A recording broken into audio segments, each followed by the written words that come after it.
The village in it with a map and a plan. No place too tiny for this determined man. Crossing the counties one by one, you'll see in every English corner a bit of history.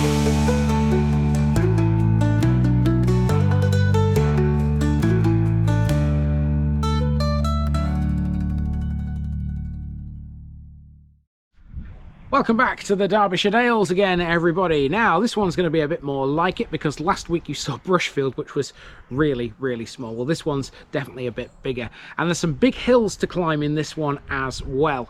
Hopefully my legs will be in one piece by the time I've walked around this place. They should be, to be fair. They're not the greatest of hills you've ever seen. Now, this one's main attractions are its wells. There are two to see in this. There's one which is actually in the village itself and one that's a bit further away. We will see both of them as we journey around Taddington.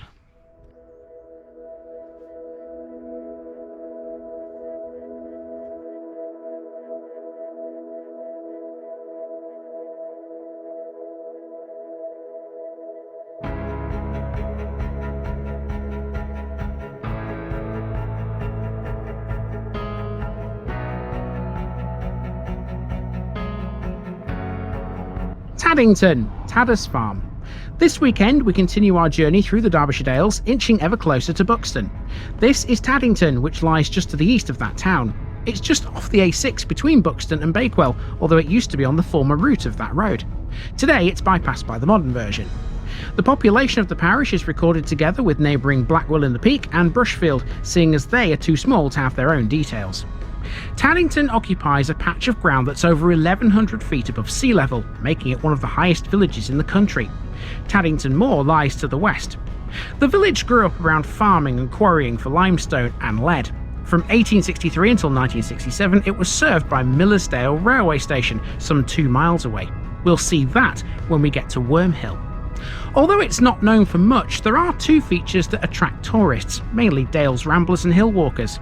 These are the High Well, located on the hillside above the village, and the Five Wells chambered tomb out to the west, which is topped by a cairn. We'll be seeing both of those in this video. Otherwise, there's a 14th century church which has the remains of a 7th century Celtic cross in its churchyard, Taddington Manor, a school, a pub, and the Bramwell Memorial Hall. A lot of physical effort is required to get around this one. The views are amazing, but the hills are really, really steep. Come climb them with me as we explore what's in the parish of Taddington. Taddington is sometimes described as a Saxon linear village. There's been human settlement in the area since Neolithic times, and it's almost certain that the Romans had a presence here too. We start at a central crossroads where Humphrey Gate meets the main street, the old route of the A6. The white painted building ahead of us here is Marlborough House, a long, low building, formerly a farm and later a shop. Our first major landmark is the Grade 1 listed 14th century parish church, which sits between the old route and the new route of the A6. Dedicated to St Michael, it's thought that this building replaced an earlier chapel on the same site. This is the most important building in Taddington and easily recognisable thanks to its tall tower and brooch spire. The latter is known throughout the Peak District. Its nave and aisles have lofty arcades of 4 bays. The church was extensively restored in the 19th century by Naylor and Sale and contains fine brasses to local dignitary Richard Blackwell, who died in 1505.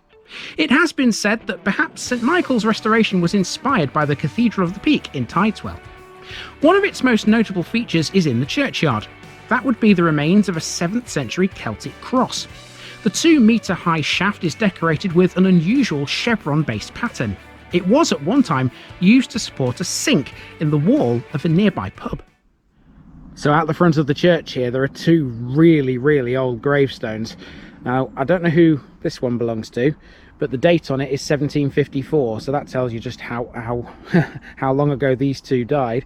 On the right, this belongs to Mary Home. Now, I can't quite see the date on this one, but I think it's 1766. It's just underneath here. It says April. April is something. It's worn away. 1766, I think it says that. So these 2 are really, really old graves. Here's the War Memorial, a Brincliffe bluestone monument which occupies a plot of land in the southeastern corner of the churchyard. It displays the names of 39 men from both World Wars, 7 of which died. It's next to a magnificent lit gate, a gift to the church from Samuel Bramwell in 1910. Taddington's churchyard is considered to be one of the best kept in the county.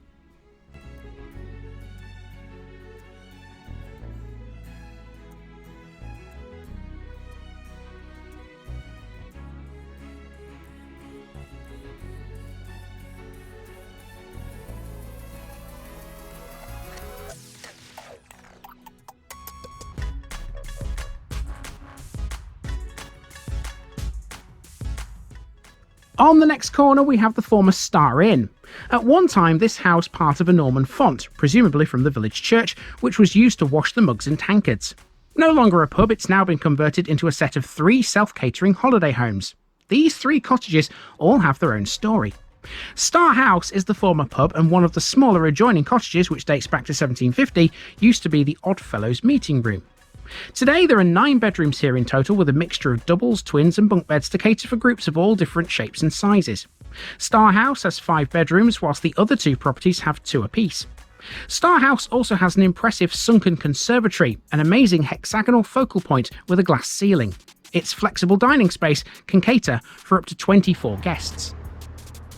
Taddington used to have several other pubs. There were 3 boozers on this main road.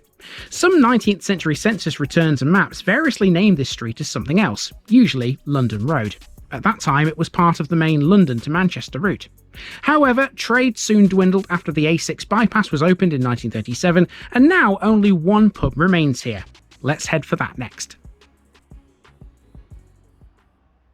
Now, we see it so often, don't we, in villages like this where there used to be shops and amenities. There aren't really any here in Taddington anymore. There is a pub, which we'll come to shortly, but in terms of shops, it doesn't really have anything at all. It used to, though. Behind me there, you can see an old shop there in the corner, and I reckon that used to be a butcher's shop, and the reason I think that is because this cottage next to it is called Butcher's Cottage. Indeed, it was an old butcher's shop. Other former village trades are similarly evidenced by their names, including Cooper Cottage, which stands on the corner of Smithy Lane.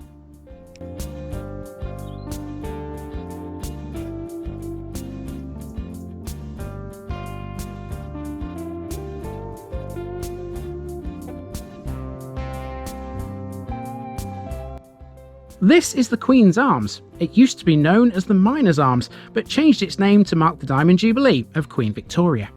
In 2009, there was a convenience store in the pub's pool room, but that has now gone. Next door, almost, there's a former chapel.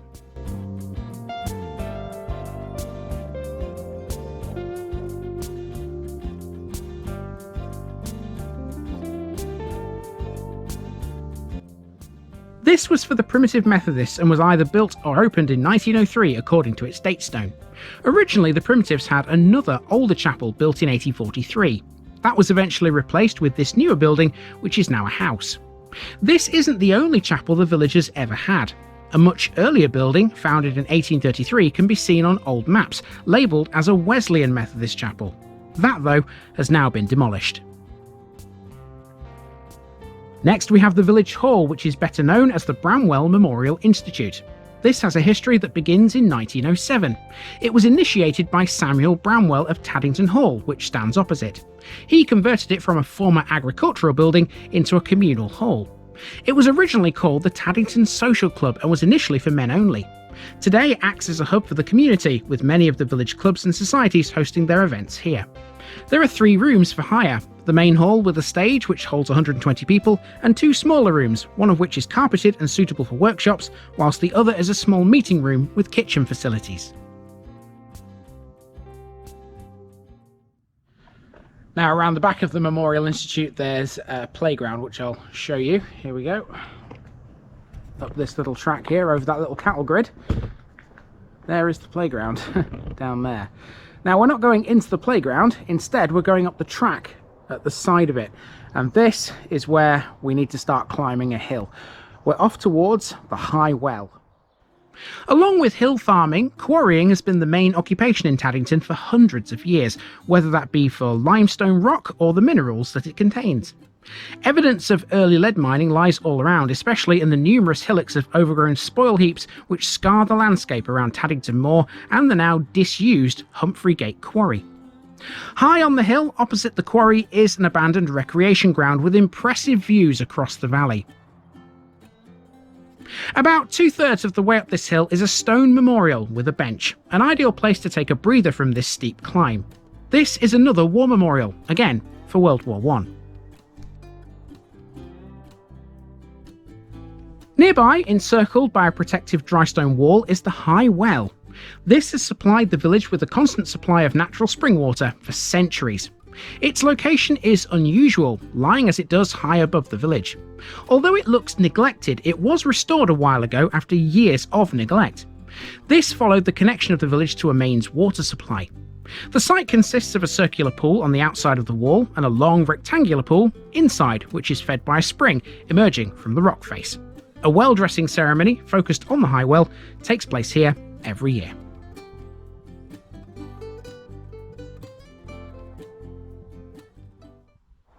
Well, let me tell you folks, I've climbed some hills in my time. That one was an experience. Don't try it at home because it's really steep. You need to be an experienced hill walker really to get yourself up here. But once you're up here, take a look at this fantastic view. I can't take my eyes off this. That is Derbyshire at its finest, isn't it? Absolutely gorgeous. Now we need to come down off this hill and head down towards the village again. And there's a few more things to catch down there, one of which is the school, and then we'll move on to Priestcliffe. In fact, the school is the only thing left besides a few more houses. Let's make our way back to the crossroads.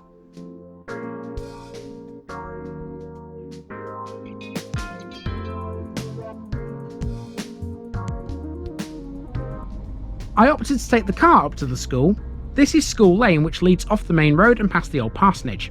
This end of the village has a number of detached modern dwellings, and much of it is post-war. Eventually, Taddington and Priestcliffe School appears on the left, so keep your eyes on that side of the screen. This school is at least the third the village has had to its name. It was built to replace a much older version, which dated from 1845. That, in turn, replaced White School, so named because it was bequeathed by a man named Michael White to serve the village in 1798. It was opened by his two daughters the following year. Now we're on the other side of the A6 and we're heading into a place called Priestcliffe. This once had a school of its own. It was called the Priestcliffe Charity School, and it was built in 1848 to hold a maximum of 113 boys. Within living memory, there were dairy herds at both Priestcliffe and Brushfield nearby. Hundreds of gallons of milk were carted down to Millersdale Station every day and sent by train to bottling plants in Manchester and Liverpool. Most of the ancient terraced landscape around Priestcliffe is now only suitable for rough grazing. The rest is mainly pasture and used for stock rearing. That's the main occupation of hill farmers in this part of Derbyshire, because the soil is generally too thin for arable crops. However, oats have been known to be grown up here on this limestone plateau, and archaeological evidence suggests that the Celts once grew them in the Priestcliffe area. Local fields still have evidence of strip farming systems across the parish, with medieval watering lanes leading to High Well above Taddington and beyond to High Mere on the edge of Taddington Moor. Here in Priestcliffe, an old well adjoins a pond below the village.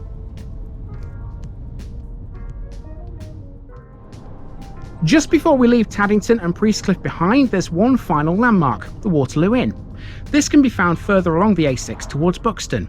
The A6 is a former turnpike. It was built in the early 1800s, and it stands to reason it had pubs along its length. The Waterloo was one such establishment. It's named after the Battle of Waterloo, which took place in 1815. I don't need to go into too much detail about that. We all know the tale of how Wellington sorted out Napoleon. Nobody really knows though when the Waterloo pub first made an appearance on this road. There are no records that go back as far as 1815, and the earliest one available is from the 1840s. The road though is known to have been completed by 1817. With that behind us, only one thing remained. Okay, now we've come a long way to the west beyond Priestcliffe, and now we're heading towards Buxton. Now if you do that along the A6, there's a little lane off to the left. follow that lane, it'll come to a dead end. You'll actually end up at a landfill site, which is here, look, Colton Hill landfill site. Now, I haven't come up here just to see this, and neither should you either, because the Pennine Bridleway passes that, and if you walk along the Pennine Bridleway for a little way up into the hills again, you're heading towards the site of the 5 Wells. Guess where we're going? Early evidence of human settlement around Taddington came from the 5 Wells chambered tomb 1 mile to the west of the village. Again, to get to this, you have to climb a steep hill, although thankfully this time the ground was a little more favourable. 5 Wells, at a height of 1,400 feet above sea level, is the highest site of its kind in Britain. It's a grass-covered cairn of limestone rubble, raised over 2 stone burial chambers. Originally, it was about 70 feet in diameter, and excavations here have revealed much information about the Neolithic period in the White Peak. Access can be made on foot via a permitted path from Pilwell Gate to the west. It can also be made from the Limestone Way long-distance footpath, which runs along Soft Lane 500 metres to the east. Even if you don't come up here for the 5 Wells, it's still worth it for the view, might I add. 3 stones mark the main chamber, which has been dramatically reduced. A second, less well-preserved chamber is to the west. The burial mound was first excavated by the local archaeologist Thomas Bateman in 1846. He discovered the remains of at least 12 human skeletons within. Subsequent excavations by Llewellyn Jewett, William Lucas and Micah Salt between 1862 and 1901 found further human remains, pottery and flint tools in the chambers, as well as a separate stone coffin.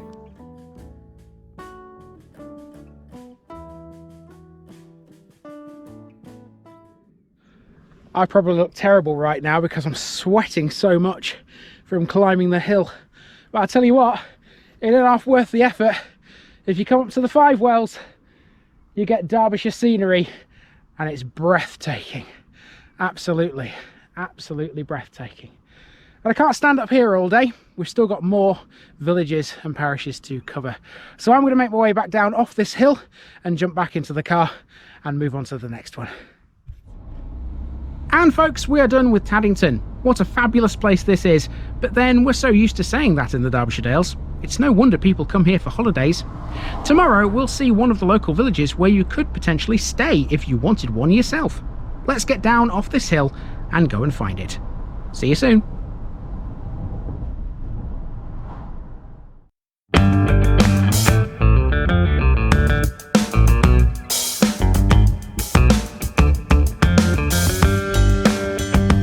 Now, just before I go, remember, this video is part of a huge project to visit every civil parish in England. That's more than 10,000. These routes are pre-planned, and due to time constraints, I can't cover every detail or walk down every street. Please don't complain if this video missed something out. I pronounce names how I choose to. I am very aware that local dialect may vary, and I don't take kindly to criticism about this. You've been warned. It's impossible to know everything too. If this video was terrible, make your own. If you're a regular watcher of The Village Idiot, you're not the only one. If you've got a small business, why not use my videos to advertise it? Leave a comment below if you're interested. And finally, thanks for watching this episode, everybody. Give us a like and a subscribe if you've enjoyed this episode, and share it with your friends and relatives. It all helps to keep this mission going. Until next time, I've been Andy, also known as The Village Idiot, and I'm out.